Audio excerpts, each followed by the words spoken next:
Vamos ver aqui um videozinho da Júlia Matoso. O que está acontecendo com Eli Olive? O vídeo foi postado há 2 meses atrás, mas eu vou reagir a hora que eu quiser. Esse vídeo, eu preciso dizer que ele não foi feito com a intenção de fomentar o hate contra ninguém, nem de passar a mão na cabeça de ninguém. É pra atacar hate sim, que eu quero que todo mundo vá pra merda. E eu quero tacar hate em geral e todo mundo sofra hate mesmo. Eu gosto disso. Também, ele foi feito única e exclusivamente com a intenção de informar. Todos os fatos aqui apresentados são de informação pública e ou suposições. Dito isso, o que está acontecendo com Eli Olive? Victor de Oliveira, conhecido na internet como Eli Olive, é um criador de conteúdo nascido E é isso, vai falar desde o passado, desde quando nasceu na Terra. e criado no interior de Goiás, na cidade de Anápolis. Victor sempre teve uma vida muito humilde e buscando, nas palavras dele, fazer algo que o fizesse feliz, criou seu canal no YouTube em 2018, quando tinha apenas 16 anos. Em seu primeiro vídeo, Victor já apareceu montado da sua drag queen Eli Olive. Seus primeiros vídeos foram sobre situações da sua vida, sempre com um toque de humor e edições caóticas. E assim como a maioria dos canais, quando estão começando, o meu inclusive, o canal da Eli não tinha muita constância, nenhum nicho definido. Os vídeos eram de temas aleatórios, um falava sobre a vida pessoal, outro sobre make, outro sobre filmes, séries, aí voltava pra blogueira, aí falava do povo de Anápolis, às vezes aparecia Eli, às vezes aparecia o Victor, era um grande caos. E o primeiro vídeo a dar uma leve viralizada no canal foi a inscrição para a 3ª temporada do reality Corrida das Blogueiras em 2021. Eu sou Eli e tenho 1,5 m. Drag queen, maquiador, tiktoker e carpinteiro. Anapolino, 20 anos, sabe o Caio da TV? Então, gente, esse cara é meu vizinho, pode crer. Logo em seguida veio o primeiro grande hit do canal, que foi o primeiro vídeo da Eli que eu assisti, inclusive, que hoje está com 91 mil visualizações, que foi o Arrume-se Comigo pra Ser Demitida, em que ela foi montada, assinada a demissão dela. Uai, gata, sou sua nova chefa. Eu vi, tem lógica. Depois desses 2 vídeos, o canal começou a pegar uma média ali de 3 a 10 mil visualizações, o que não é um super estouro na internet, mas que já dá pra é viver uma ali coisa. na criação de conteúdo. Já dá pra ganhar um pouco mais do que o salário mínimo, um pouco mais do que se ganharia com qualquer emprego CLT. Então, assim, não é uma super grana, mas já dá pra se virar, principalmente pra um jovem que mora sozinho. Em vários vídeos do seu canal, ela conta um pouco sobre sua história, sobre sua infância humilde, sobre ter passado muita dificuldade nos primeiros anos da sua vida, sobre ter sido expulsa de casa 3 vezes, sobre não ter onde morar direito, o que comer direito. E ao começar a expor essas situações na internet, as pessoas começaram a se solidarizar e apoiar a Eli, tanto engajando nas redes sociais dela, quanto financeiramente em plataformas como o Apoia-se e mandando pix direto pra conta dela. Mas essa realidade simples, humilde, mudou completamente depois que ela venceu a 4ª temporada de Corrida Subiu a cabeça. das Blogueiras. Mas antes de falar do reality, eu preciso falar sobre a amizade dela, ou ex-amizade dela, com a Ismael. Por mais que as duas finjam que essa amizade nunca existiu, eu não posso fazer um vídeo sobre a trajetória de Eli sem citar a amizade dela com a Ismael. Não tem como negar que Eli e Ismael foram muito importantes uma pra outra no início da carreira de ambas. Não adianta falar que uma se escorou na outra, que uma usou a outra pra crescer, porque no começo as duas eram pequenas, as duas eram um Zé Ninguém na internet. E justamente por serem as duas muito pequenas, por terem essa realidade muito humilde lá em Anápolis, duas moravam na mesma cidade, né, que as duas foram muito importantes uma para outra durante o seu início. E não digo isso por engajamento nas redes sociais, e sim pelo suporte, principalmente emocional, que uma dava para outra no início da carreira. E, infelizmente, as duas se desentenderam assim que a carreira de ambas começou a dar certo na internet. A Ismael começou a crescer um pouco mais rápido que a Eli, porque ela sempre se envolvia em polêmicas. Porque a Ismael é a melhor, é a melhor, a maior, a mais tudo. Ela tinha alguns vídeos como Ensinando Blogueiras, por exemplo, que dava muitas visualizações para ela, enquanto a Eli focava mais no humor, não trazia conteúdos tão em alta. E eu sinto, analisando esse início do canal das duas, que a Ismael sempre levou a criação de conteúdo mais a sério do que a Eli. Não estou falando que a Eli não levava a sério, tá? Antes que venham aqui falar essas coisas nos comentários. Não tô chamando ninguém de preguiçosa, tô falando que a Ismael tinha um olhar mais estratégico para a visão de conteúdo. Ela sabia exatamente o que ela queria, onde ela queria chegar e como ela ia chegar. Enquanto a Eli só ia postando vídeo e deixa a vida me levar, tomara que isso aqui dê certo, tá? É nesse sentido que eu tô falando. Parece que a Smayle se preparou muito mais e estudou muito mais a criação de conteúdo do que ela só foi postando e torcendo pra isso dar certo. E talvez a própria audiência das duas tenha percebido isso, mesmo que não tenha notado, tenha percebido isso talvez de uma forma meio inconsciente, e por isso que acharam que a Smayle ficou tão chateada quando a Eli entrou no Corrida das Blogueiras e a Smayle não. Já que a Smayle passou anos moldando o conteúdo dela pra ser atrativo para o reality, pro reality chamar ela pra participar, porque ela sentia que aquilo ia ser uma grande oportunidade na vida dela. E na realidade eles não chamaram ela por conta, enfim, de outras tretas aí com outros ex-participantes, com marcas patrocinadoras do programa. Mas enfim, o karma acontece, né? E olha aí onde a Smayle tá hoje em dia. A própria Smayle já desmentiu essas informações de que ela teria ficado chateada com ela e ter entrado no Corrida e ele não. Mas a gente nunca tá na cabeça da pessoa, né? Então ela pode ter ficado sim, só que ela não quis falar que ele falou nas redes sociais que ficou mais feliz pela Eli ter entrado do que ficaria se ele próprio tivesse entrado. Então a briga delas não foi por Eli ter entrado no programa ou não. E se você quiser entender um pouco mais sobre essa treta entre Eli e Smayle, vou deixar o vídeo do Vitor Oliveira aqui na descrição pra você assistir quando acabar esse daqui, tá? Tem outros vídeos sobre a treta das duas na internet, mas a maioria é inspirado nesse vídeo do Vitor. É baseado nas informações que ele apresentou. Então, como ele se deu o trabalho de fazer essa curadoria completa, caçou vídeos assim, que a gente nem tem mais na internet hoje em dia, vou deixar o vídeo dele aqui embaixo, vale a pena assistir porque tá bem completo. Mas assim, sendo essa briga por conta do Corrida ou não, não dá pra negar que essa primeira treta ficou marcada na carreira da Eli, principalmente porque as duas ainda estavam começando nessa época. E eram amigas desde uma Embora tenha viralizado de leve quando fez a sua inscrição lá pra terceira temporada do Corrida, e que tenha começado a ganhar dinheiro com o YouTube fazendo essas análises em 2021, a Eli realmente estourou na internet quando entrou na quarta temporada do programa em 2022. Entre a terceira e a quarta temporada, a Eli começou a se dedicar muito mais no canal dela. Foi nesse período, inclusive, que ela saiu do CLT e começou a trabalhar apenas com o YouTube, então agora ela tinha muito mais tempo pra dedicar toda a sua atenção pro canal, e o canal realmente começou a crescer bastante. Ela investiu muito nas edições dos vídeos dela, e pela capa dos vídeos dá pra ver que ela tava bem empenhada em fazer o canal dar certo. E os vídeos dela tinham em média ali 5 a 10 mil visualizações, alguns pegavam 30, 50 mil, mas no geral ela ficava ali nessa média de 5 a 10 mil visualizações. Só que quando ela foi pro Corrida das Blogueiras, os vídeos começaram a pegar uma média de 90, 100 mil visualizações, então realmente o canal dela tava estourando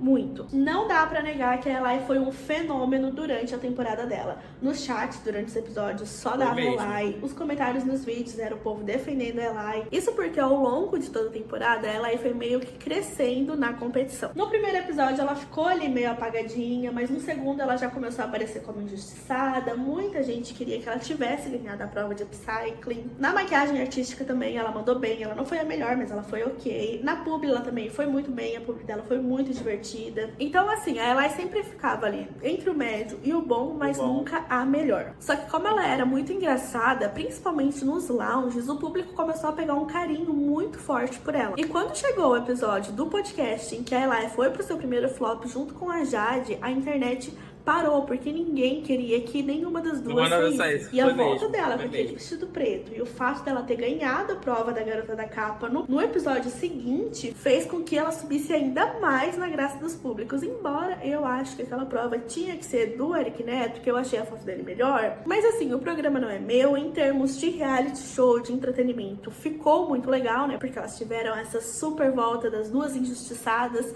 E no fim a Eli, que tinha sido calada pela Saravica no episódio anterior, voltou nesse episódio e não só voltou, como levou a prova, que era a prova que ela mais tinha dificuldade. Então, pro enredo do programa, ficou muito legal. E no episódio seguinte, tivemos uma que fala que a Eli deixou o Vitor aparecer um pouquinho mais. E as falas dele durante esse Maqui Fala fez todo mundo chorar. E foi essa semifinal. E as falas a foto Deus e me livre dele durante esse Maqui Fala fez todo mundo chorar. E foi essa semifinal que coroou a vitória da Eli na 4ª temporada do programa. E nem venham falar que a Jade deveria ter ganhado, demos a coroa pra pessoa errada. Porque embora eu estivesse torcendo muito pra Jade, tenha votado muito pra ela lá naquela época, o público quem escolheu Eli. Então não tem por que agora o público ficar reclamando que foi a Eli que ganhou, sendo que foi o próprio público que votou. O que a própria Eli não sabia é que o público, ao mesmo tempo que ele pode ser o herói, ele pode ser o vilão da sua história. E da mesma forma que ele abraça o influenciador,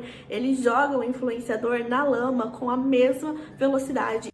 E da mesma velocidade que você sobe, você pode cair no estalo. E com a mesma intensidade. Então ela tinha que ter trabalhado muito mais com essa audiência que ela conquistou lá no programa. Esse mesmo público largou a mão dela quando ela não atendeu às expectativas que as próprias pessoas criaram na cabeça delas.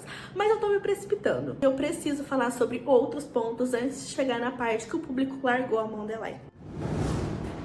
Assim como a maioria dos influenciadores do interior, a Eli tinha o sonho de se mudar pra São Paulo. É mesmo, todo mundo que é do interior, quando começa a ganhar um dinheirinho na internet, já voa todo mundo pra São Paulo. Eu já falei em outros vídeos sobre essa ilusão que São Paulo cria na cabeça das pessoas, principalmente das pessoas que trabalham com criação de conteúdo, de que a vida de verdade só acontece lá. E realmente, estando em São Paulo, as pessoas... estando em São Paulo é uma coisa melhor do que no interior. Até concordo nisso. E o interior você tem menos oportunidades. Em São Paulo você acaba tendo um pouco mais. Mas que é puxado, que é uma decisão muito complicada. As pessoas vão ter muito mais oportunidades. As grandes agências, os principais eventos, tudo isso acontece lá em São Paulo. Então ainda na reta final do programa... Sim, ficaria difícil sair toda vez do interior para ir para São Paulo para fazer um trabalho, então é melhor você se mudar para São Paulo e ficar em São Paulo logo. Programa, mesmo sem saber se ia ganhar o reality ou... Mas que é uma grande ilusão, ou não, a Eli já começou a se organizar para fazer essa mudança para São Paulo acontecer. Inicialmente, a Eli se mudaria com 2 outros amigos também de Anápolis, então eles escolheram um apartamento grande na região central de São Paulo, porque dividindo aluguel em 3 pessoas, fica um pouco mais tranquilo de pagar. Indo pra esse lado aqui, então, esse quarto aqui tá vazio por enquanto, porque a Dante não pôde vir agora, mas ela virá. E a gente deixou esse quarto aqui pra ela, porque, né, foi o que sobrou e ela não veio a tempo. E desse lado aqui tem o quarto do Vitor, e eu não sei se eu posso entrar. Mas esses 2 amigos acabaram dando pra trás. Um eu acho que até chegou a ir lá morar com ela, mas pouco tempo depois voltou pra Anápolis. E ela acabou ficando sozinha em um apartamento grande em São Paulo. Então realmente acabou pesando, ficando um pouco caro pra ela pagar. E aí quando acabou o contrato desse primeiro apartamento, ela... Aí eu morro de medo disso, de morar... de acontecer isso. Eu decidi morar junto com os amigos. Aí os amigos dar no pé, ir embora, e eu ficar sozinho com uma casa enorme pra pagar e acabar me ferrando com isso. Eu morro de medo disso. Por isso que eu acho que eu não moraria junto com amigos. Moraria sozinho do que decidir morar com alguém. Se mudou pra outro apartamento. A não ser que a pessoa seja muito, muito confiável mesmo. Amizade de anos, e olhe lá também.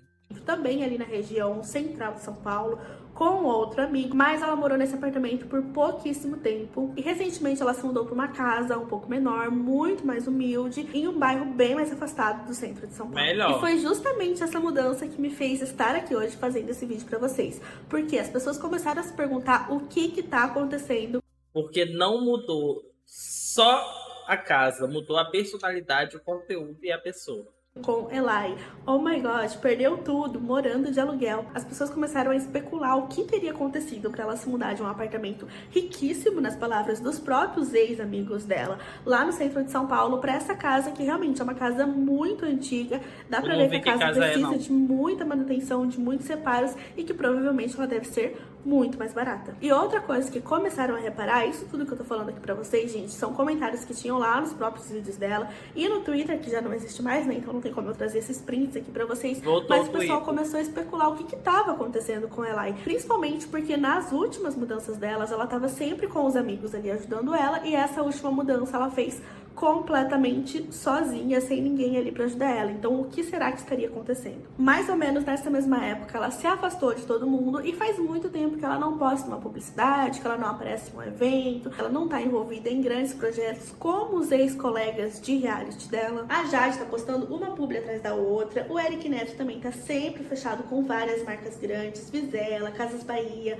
a Dakota tá cheia de projetos, participando de teatro, stand-up, aparece com muita frequência. A Dakota sempre seguindo a maior, né? A Dakota sempre conseguindo as coisas tudo. E a Dakota é a melhor, a gente tem que aceitar que a Dakota é a maior. Na grade da GTV, o Cris tá fazendo viagem internacional com outras marcas. E vendo essa galera que participou da mesma temporada que ela inclusive foi a campeã, fazendo um monte de projetos, um monte de publicidade, enfim, decolando ali na carreira mesmo. Enquanto ela parece que tá estagnada, as visualizações nos vídeos dela caindo cada vez mais. E aí agora, com essa mudança dela pra essa casa bem mais simples, o público começou a se perguntar o que tá acontecendo com Eli Olive. É o que tá acontecendo? Quem sou eu? Policial disfarçado. Todo ano a Dia Studio, que é a produtora oficial do Corrida das Blogueiras, fecha um contrato com a campeã da edição. Aconteceu com a Renata Santi, com a Kênia, com a Lidiane, com o Wilson, que venceu a última temporada. Então não seria diferente com a Eli. Mas a quarta temporada foi tão boa que a Dia fechou o contrato com os 3 finalistas. E tem um outro detalhe que também você deixou de contar. É importante lembrar que pela primeira vez também a Dia Studio vai assinar um contrato com os 3 finalistas. Então, parabéns, sejam bem-vindos à nossa casa. Bem-vindos!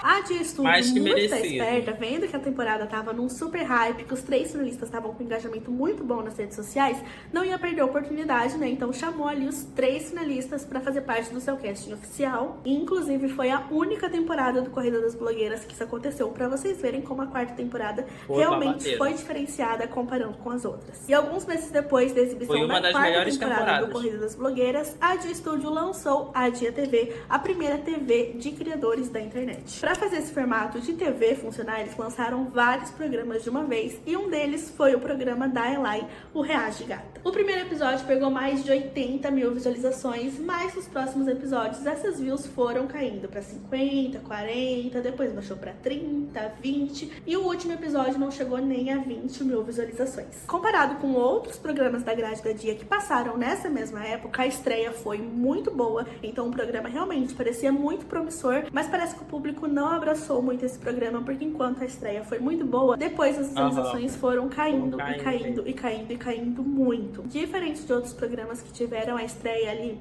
ok, ali meio mediana, mas que não tiveram mais ou menos o mesmo número de visualizações ao longo de toda a temporada. Ou seja, a própria audiência não curtiu muito o programa da Eli e parecia que nem ela não estava gostando muito de fazer esse programa. Então, quando chegou no fim do contrato com a Eli, esse contrato não foi renovado. Os únicos ex-corriders que ainda têm contrato com a Dia são a Lidiane Bergman, vencedora da 3ª temporada, e a Jade Borg, que foi a vice-campeã da 4ª temporada. Pelo menos segundo o site da própria Dia Studio. Muito se especulou sobre o porquê que a Dia não renovou esse contrato com a Eli, mas a Eli disse que foi ela mesma quem não quis renovar o contrato com a Dia. É uma pena, porque eu sinto que a Eli não aproveitou muito bem essa oportunidade que foi dada pra ela, mas a gente também vai falar sobre isso um pouquinho mais pra frente.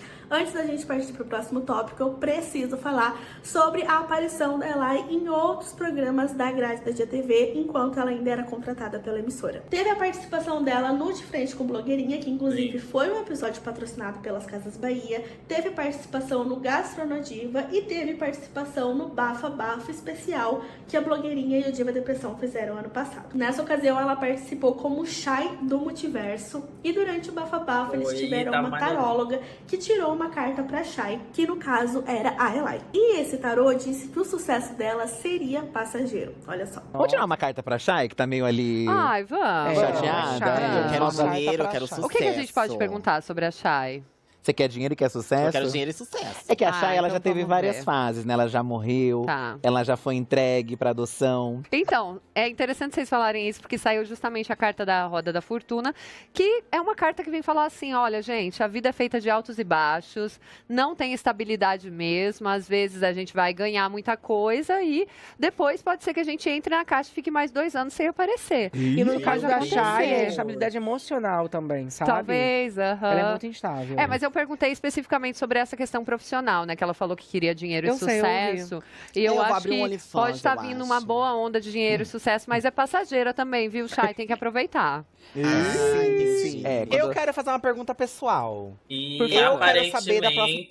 aparentemente deu certo essa previsão, né? Uma temporada de corrida das blogueiras. Que situação ao vivo. Deus que me livre, agora toda a roda que eu vi, eu vou dar um chute, que eu agora vou ficar com medo de negócio de roda. A roda de fortuna sai pra longe de mim. O que eu quero é estabilidade, e eu quero sucesso e estabilidade.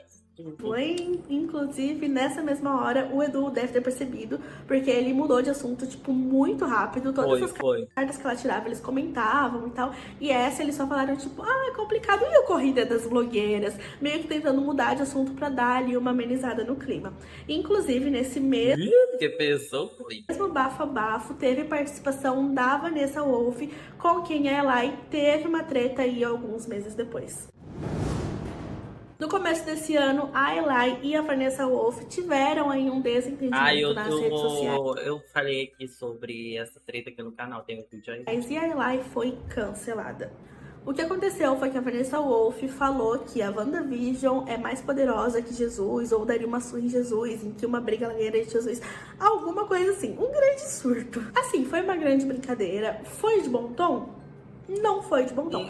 Mas a Eli, que é assumidamente crente, não gostou nada desse vídeo. Realmente ficou muito incomodada com esse vídeo. Foi lá e comentou, ai Mona, aí não. E fez alguns stories se pronunciando sobre isso também. E assim, gente, eu não vou entrar no mérito de quem tá certo, quem tá errado. Eu achei que foi uma brincadeira boba, uma brincadeira tosca. Sinceramente, se aparecesse no meu feed, eu ia olhar e tipo, tá bom. E continuar a minha vida, que é o que a maioria das pessoas devem ter feito. Mas a Eli se doeu muito. Só que assim, a Eli também fez um comentário bobo. Ela só falou, ai, Mona, aí não. Também foi um comentário tosco, entendeu? Então vocês entendem que no fim, essa treta não precisava ter acontecido. A Eli até podia ter comentado, ai, Mona, aí não. E beleza, as pessoas cagaram pra isso e seguido a sua vida. Mas não, as pessoas na internet, elas gostam de focar em mínimos detalhes. E a Eli realmente se doeu muito com essa situação. Falou nos stories, fez vídeo falando sobre isso. Então meio que ela alimentou o próprio cancelamento ali. E assim, sim, pra quem quiser, tem um vídeo aqui no meu canal. Quem quiser assistir a explicação dessa treta aqui, ó. Tudo sobre a treta da Eli Oliver e da Vanessa Wolff. É esse videozinho aqui. Pra quem quiser assistir, pode ir lá que eu deixo sem problema nenhum. Vocês estão convidados para ir lá assistir.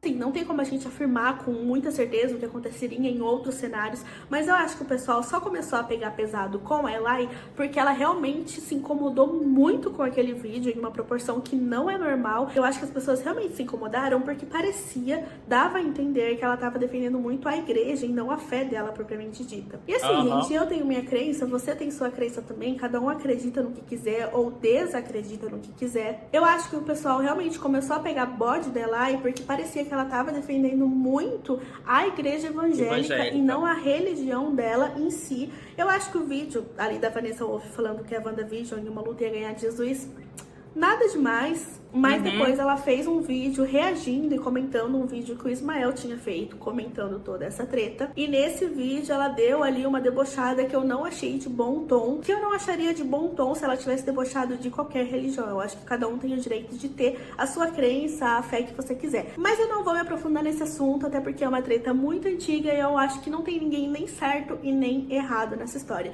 Caso você tenha perdido essa treta na época, eu vou deixar aqui embaixo também um vídeo de outro criador, do Lucas Jordan, que fez uma análise completa sobre esse caso na ocasião. Então vai ficar aqui na descrição desse vídeo, tudo pra vocês assistirem depois, se vocês quiserem, tá? Mas não sai do meu vídeo. Eu precisei citar esse vídeo aqui porque foi nessa época que a comunidade meio que começou a largar a mão da Eli. Mas sabe quem não largou a mão da Eli nessa ocasião? Os próprios amigos dela, aquelas pessoas que estavam sempre junto com ela, mas que pouquíssimo tempo depois acabaram se afastando. Quando ela se mudou para São Paulo, ela começou a criar o círculo social dela lá da capital, né? Começou a criar esse novo grupinho dela de amigos. Inicialmente começou ela e o Eric Neto, que participou da mesma temporada dela. Depois eles se juntaram com a Lidiane, o Jeff, depois entrou o Rod. Aí a Lid começou a namorar com uma menina. E de repente esse squad tava, tipo, gigante. Eles eram muito amigos, eles estavam sempre juntos. Mas a última vez que eles foram vistos todos juntos foi na festa de aniversário surpresa da Eli. Eu já fiz 3 vídeos aqui no canal comentando essa treta e todos os desdobramentos que ela teve, tá? Caso você tenha perdido, é porque você não é inscrito aqui no canal. Então já se inscreve pra não perder nenhum vídeo. Mas resumindo, só pra contextualizar vocês, a Eli parou... Se inscrever aqui, ó. Me inscrever, ó. Vou dar like sim, que eu esqueci de dar like. De seguir todo mundo nas redes sociais e também removeu todo mundo ali dos seguidores dela. Ninguém sabe direito o que aconteceu, até porque ela mesma nunca falou sobre isso nas redes sociais, enquanto os outros envolvidos já falaram sobre isso em podcasts. E como todo mundo falou, não, eu não parei de seguir ninguém, eu não bloqueei ninguém, dando a entender que foi ela que parou de seguir todo mundo e que removeu todas as pessoas ali dos seguidores, né, que deu um soft block em todo mundo, as pessoas começaram a taxar ela de vilão, porque foi uma pessoa que se afastou de todo o grupinho. E assim, gente, é claro que toda briga, todo afastamento tem um motivo pra acontecer, né? Nada é por acaso, toda história tem 2 lados, vamos lembrar sempre disso. Quando alguma amizade deixa de existir por um afastamento natural, tipo, eu acabei a faculdade e aí eu me afastei do grupinho que eu andava ali junto na faculdade. É normal, porque a gente não tá mais fazendo parte da rotina uma da outra, mas não é porque é normal esse afastamento que a gente vai deixar de seguir as pessoas, ou que a gente vai parar de se falar, ou quando perguntarem da pessoa, a gente vai deixar de falar da pessoa com carinho, ou como se fosse um amigo. Então, quando tem esses afastamentos bruscos, que em questão de 1 ou 2 semanas que a pessoa não é mais vista juntas, elas realmente já não se seguem mais e afirmam com todas as letras que essa amizade acabou, é porque realmente teve algum motivo. Mas nós ainda não sabemos que motivos foram esses, porque a Elaine nunca falou sobre isso. A gente só tem o outro lado da história. Então não dá pra taxar uma pessoa de vilã, mas também não dá pra negar que a Elaine teve aí alguns comportamentos imaturos ao longo de toda essa jornada, né? Essa mania aí de ficar parando de seguir as pessoas, de ficar bloqueando as pessoas, e não tô falando só de pessoas que conviviam com ela e se afastaram, mas também de fãs e de pessoas que apoiavam ela e que em algum momento discordaram de alguma coisa que ela fez ou falou, e aí ela foi lá e saiu bloqueando as pessoas também, tá? Isso não acontecia só com ex-amigos dela, isso aconteceu muitas vezes com pessoas que realmente estavam ali apoiando ela, tá? Então não dá pra negar que ela teve esses comportamentos aí meio imaturos ao longo da jornada. O que parece é que ela se perdeu um pouco no personagem depois da mudança dela pra São Paulo, o que é naturalmente normal, porque as pessoas mudam, elas amadurecem, elas mudam de crenças, mudam de opiniões, mudam de rotina, mudam de círculos sociais que elas estão incluídas. Só que quando você é uma pessoa pública, muitas vezes você não consegue transmitir para sua audiência essas mudanças de maneira natural ou de maneira positiva. Mas e a Eli mudou do nada. Foi um estado, ela já tava diferente. Também tem aquela coisa, né, de que as pessoas querem te ver bem, mas nunca melhores do que elas. O que gerava muita identificação no público dela é o fato de que ela era uma pessoa humilde, que ela morava no interior, que ela passava ali pelos perrengues dela e ela levava isso tudo com muito humor. Então as pessoas não só se identificavam, mas gostavam muito de ver esse tipo de conteúdo. Pra você viralizar na internet e se tornar uma influenciadora, eu te conto, de graça, eu vou te falar gratuitamente os 10 segredos. Vocês querem? Primeira coisa, seja... já me fala agora, porque eu quero. Vou até tirar tudo aqui de perto de mim pra prestar atenção. Muito pobre, mas não é pobre, ai, nossa, de vez em quando eu tenho dinheiro pra sair pra comer um sushi, né? De 15 em 15 dias eu consigo juntar uma grana, eu consigo comer um sushi. Não, tem que ser pobre mesmo, muito fudido, sabe?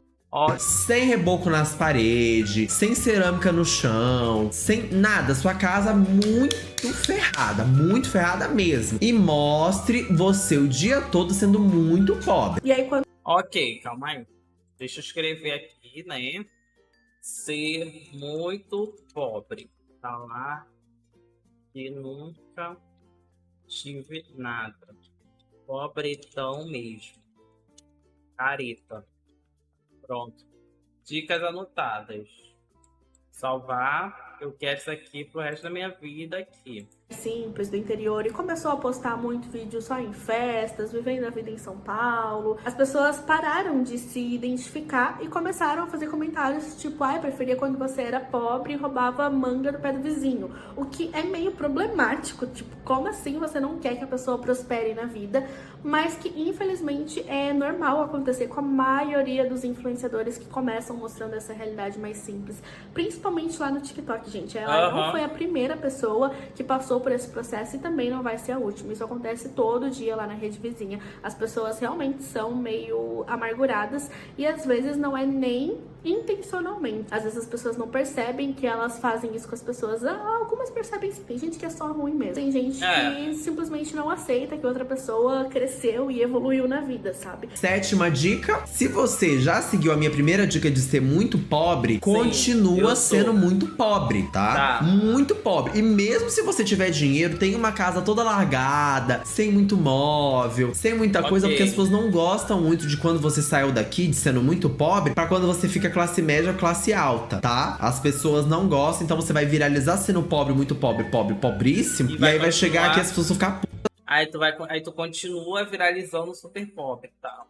Contigo. Então teve essa quebra de identificação no público ali da Elai. E outra coisa também, né, gente, que as pessoas precisam levar em consideração é que a Elai é muito nova. Ela começou o seu canal ainda muito nova e todo esse processo de entrar na fase adulta, todas essas crises existenciais que a gente passa ali nos 20 e poucos, a Elai também passou, só que sendo uma figura pública. E principalmente ela passou por todo esse turbilhão de emoções que a gente passa ali com 21, 22, 23 anos, ao mesmo tempo em que ela ganhava um reality show, que ela saía do interior, que ela vinha morar em São Paulo, que ela tinha essa responsabilidade de se manter sozinha na capital, de se bancar em outro estado, além de toda a cobrança virtual, a cobrança do público, a cobrança de ser uma pessoa engraçada. Então, de verdade, o que a Elai mais precisava nesse momento, provavelmente ela não teve, que foi terapia. Assim como todos nós passamos. Sim, porque eu não vejo um influenciador que não tenha terapia. Que a maioria dos influenciadores que eu conheço tem terapia, porque realmente é complicado. Tipo, se eu começasse a crescer aqui na internet, eu ia continuar onde eu moro. Eu moro aqui no Rio de Janeiro, então eu continuaria morando onde eu moro. Talvez mais pra frente, se minha instabilidade financeira estivesse bem boa mesmo, se eu estivesse recebendo por outros meios, que eu tivesse como eu me bancar morando em São Paulo, talvez iria, mas eu não largaria aqui o Rio de Janeiro, que é um lugar que eu gosto, para ir para um lugar que eu não conheço tanto e acabar vivendo uma vida duvidosa, que eu não sei se eu vou continuar bem, se eu vou ficar mal, não sei.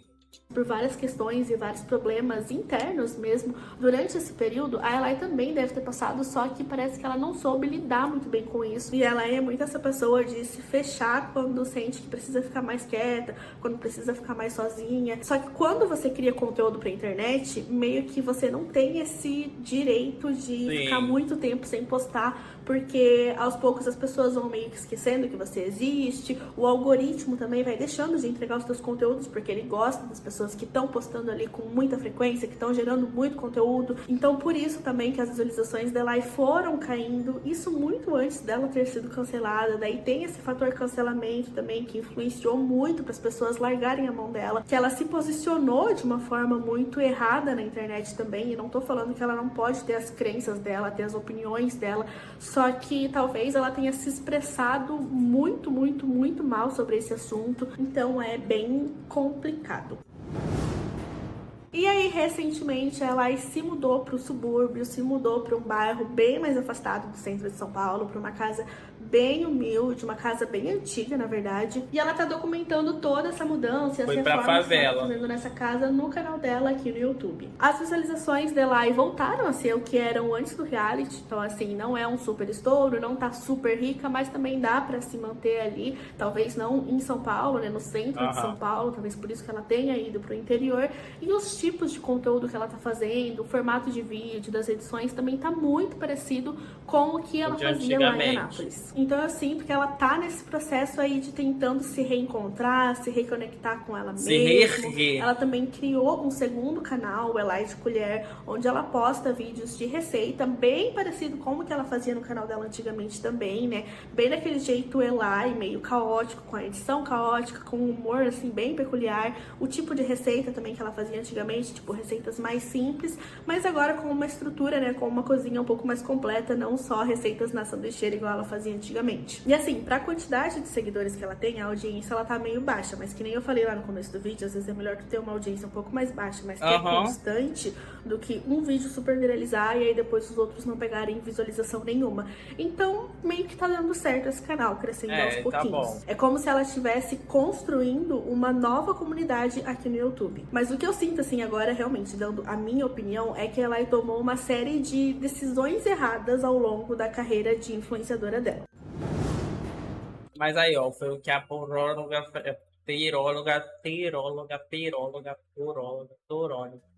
a mulher lá do taróloga. A mulher do tarô falou que era passageira. Recentemente, a Elai falou em um dos seus vídeos lá de reforma sobre o porquê que ela não se monta mais de drag. E não foi assim, eu me monto de vez em quando, não. Foi ela realmente falando, eu não me monto mais de drag. Por que que eu parei de me montar, né? Pra quem não sabe, eu parei de me montar. E é sobre isso. E tá tudo bem também. Gente, é vários pontos, tá? Não chega... Pelo menos comigo, né? Não foi assim, de tipo, de um dia pro outro quero parar. Não foi assim. É porque é o seguinte. Aí veio muito público do Corrida pra esse canal aqui. E eles me conheceram no programa e de drag. Então, quando eu saí, o povo me cobrava conteúdo de drag, porque foi assim que me conheceram no Corrida. Porque quem me conhece há mais tempo aqui no canal sabe que não é só de drag que tinha vídeo aqui, não. Depois que eu ganhei, eu queria postar vídeos igual eu postava antes. Sem estar de drag. E aí, o pessoal que me conheceu de drag no Corrida ficou cobrando a drag. Porque me conheceram de drag no Corrida, então ficaram cobrando a drag. Isso meio que me nichou, sabe? E eu não gosto de ser nichada. Outra coisa! E aí começaram a falar que eu não era muito engraçado sem estar de drag. Isso pegou um pouco no meu, na minha cabeça, sabe? Tipo assim, não, gente, eu sou engraçado porque eu sou engraçado.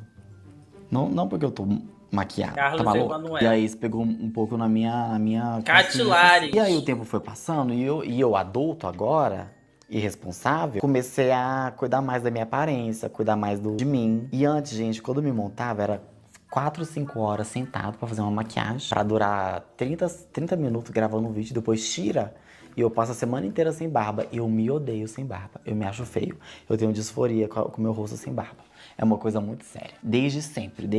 Tanto que no começo, quando eu comecei a me montar, já que eu tirava a barba pra me montar mesmo, eu me montava de segunda a sexta.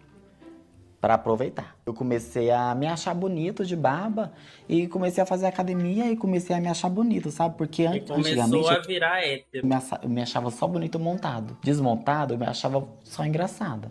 E agora eu tava começando a me amar mais, sabe? E aí a vontade de me montar passou, sabe? Eu comecei também a me achar só engraçado montado, igual as pessoas falavam. E isso não é verdade. E aí eu fiz um teste de, será que eu sou engraçado sem? E eu gostei. E melhor, me achei engraçado e bonito. Eu fiquei feliz comigo mesmo. E aí, a vontade de me montar, gente, isso literalmente saiu, assim. Acabou. Não tenho mais vontade de me montar. Não sou mais feliz me montando, assim. Quem sabe um dia eu volte aí, mas agora, nesse momento, não. Tô muito feliz comigo mesmo, sabe?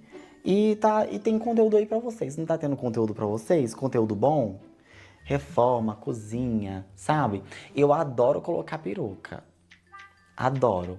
Isso é uma coisa que vocês vão ver que eu não vou deixar. Aquela peruca armada que vocês sabem, que vocês amam também.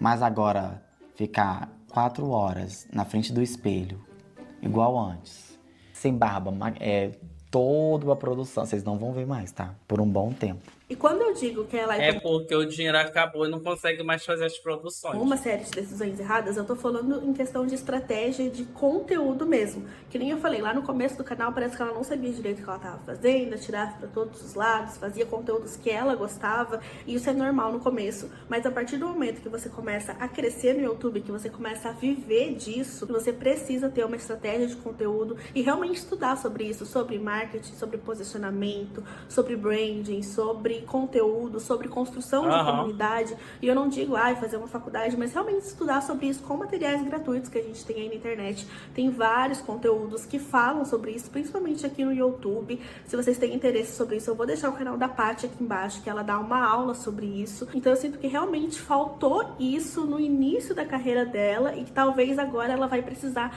correr um pouquinho mais para reconquistar essa audiência. Porque é muito mais fácil você criar uma nova audiência do zero do que você reconquistar as pessoas que um dia gostaram de você, mas que por algum motivo se frustraram contigo. E eu sinto que ela não teve essa visão estratégica enquanto ela crescia o canal dela.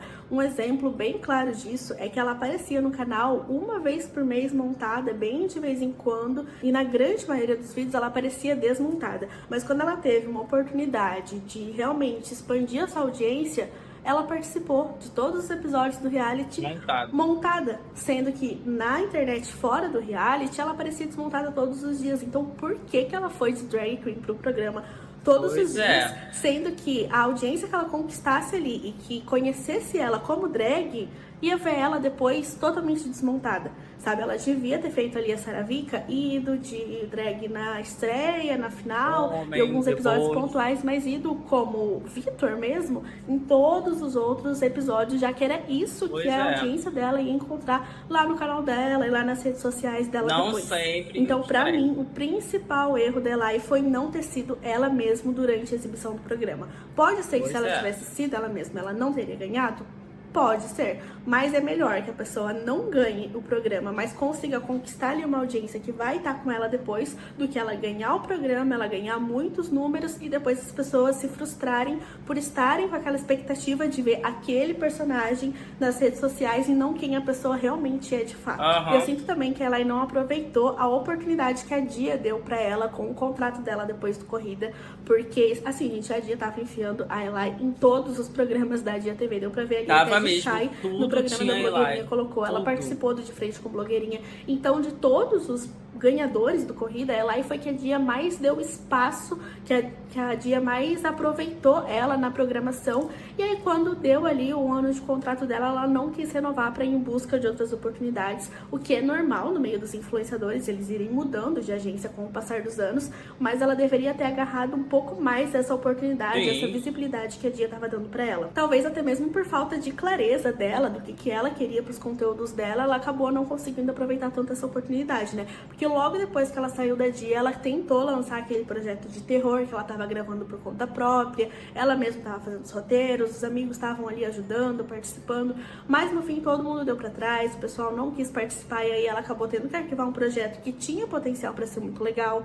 Esse próprio Canal 2 que ela criou agora de receitas, se ela tivesse feito um quadro de receitas lá na Dia TV, poderia ter dado certo também. Talvez até ela conseguiria um patrocínio, já que o custo do projeto seria um custo um pouco mais baixo, já que dá pra gravar na própria cozinha da casa dela, então seria só o custo de produção mesmo, talvez tenha alguma marca... A Brastemp patrocinar o patrocinando. Ou até mesmo ela poderia ter investido um pouco mais nessa skin de gay que veio do interior e tá morando na capital agora, igual ela fez alguns vídeos com a Dakota, indo em brechós em São Paulo, indo no MASP, indo em alguns pontos turísticos. Ela poderia ter investido um pouco mais nesse tipo de conteúdo, já que é um tipo de conteúdo que dava muito certo no canal dela. As duas pegavam visualizações legais ali. Eu também não sei se elas brigaram, o que aconteceu, que do nada elas pararam de postar esses vídeos, sendo que eram vídeos que davam certo. Então realmente faltou esse olhar estratégico de o que dá mais visualizações, de o que meu público quer ver, ao invés dela ficar postando lá de vez em nunca no canal as coisas que ela tinha vontade de falar. Durante a quinta temporada do Corrida, ela fez vídeos de análise dos episódios, igual ela fazia lá antigamente. Realmente foram vídeos que, comparado com a visualização que ela tava tendo ali no canal naquela época, deram muito certo, pegaram muitas visualizações. Então talvez ela poderia ter explorado um pouco mais esses conteúdos, mas logo depois da final da quinta temporada aconteceu lá o cancelamento dela, a treta com a Vanessa Wolff, e aí nunca mais ela pisou na Dia TV. E, inclusive, na semana passada teve a festa de estreia da Blogueirinha Feia e todas as campeãs do Corrida das Blogueiras estavam lá, tá? Tava a Renata, a Kênia, a Lidy, o Wilson, tinha alguns outros participantes do Corrida também, tipo o Leone, que saiu na metade da última temporada, tava lá na festa também. Então por que a Eli, que foi a campeã da quarta temporada, que foi a maior de todas, não tava lá na festa? Será que ela não quis ir, ou será que o convite nunca chegou pra ela por conta dela ter tido essa treta com a Vanessa Wolff, que hoje em dia é uma das grandes estrelas da casa. Só sei que eu achei tudo isso muito estranho, mas o que eu espero de verdade é que ela se reencontre na criação de conteúdo, porque na época que as pessoas gostavam dela, as pessoas gostavam muito dela, ela realmente era muito engraçada, mas parece que acabou se perdendo no personagem. Então tomara que ao longo desse ano que tá por vir aí, ela estude mais sobre estratégia pro YouTube, mais sobre SEO e não fique colocando títulos aleatórios nos vídeos do YouTube pra ver se o engajamento dela volta. Talvez nunca volte a ser como antes, mas crescendo um pouquinho mais ela já vai conseguir se manter bem em São Paulo. E tomara que daqui a um ano a gente esteja se perguntando como que a Elai fez pra ressurgir das cinzas e não se perguntando o que tá acontecendo com a Elai igual tá acontecendo nesse momento. Enfim, esse foi mais um vídeo e se você gostou desse vídeo, comenta a sua opinião aqui embaixo, lembrando sempre de manter o respeito com a hashtag Cadê Elai pra eu saber que você ficou até o final desse vídeo. Tá, vou comentar aqui. Hashtag Cadê Elai? Sumiu minha filha.